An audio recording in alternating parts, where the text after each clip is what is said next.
O'Reilly Factor, the #1 cable news show for 16 years and counting. Thanks for staying with us. I'm Bill O'Reilly in the Factor follow-up segment tonight. Baseline for Donald Trump's job approval rating in the White House. Gallup is first up. The polling outfit has 45% approving, 45% disapproving, 10% no opinion. You may be wondering why a job approval poll is taken almost before Donald Trump gets on a job. Here's how to explain that. From Austin, Texas, Karl Rove. So he's in the office 12 seconds. They got a job approval rating. Why? Well, you used the right word in your introduction to the piece, baseline. You want to get a number that's there at the very beginning. And what's interesting is if you look at recent presidents, that number, this baseline number that's received in literally in the days after the president is sworn in, is pretty close generally to what the president-elect's favorability rating is going into the inaugural. Here are the last 4 presidents. Right after the election, Donald Trump had a 42% favorable. After the election, he was the president. Just before the inaugural and Gallup, it was a 40%, and the post-inaugural, how do you think he's doing? 45.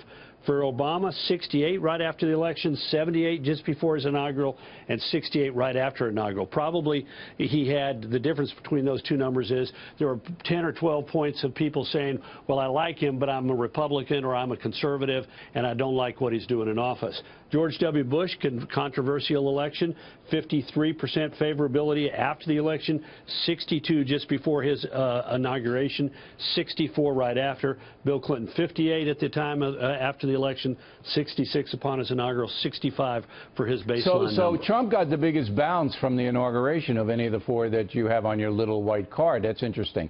But, you know, when I saw the number this morning for the first time, I was surprised that it was so high. I thought Trump would be down in the 30s because he's a bomb thrower. I mean, he comes in, he's not like any other politician we've ever seen elected to the presidency. He's sworn to just blow up the system. He offends everybody at one time or another. And I said, wow, he's at 45. That's not bad. Well, if what you're saying is 45 is good compared to where you thought he would be, you're probably compared right. To who he is. Compared to who he is. 45 45 is not a great number.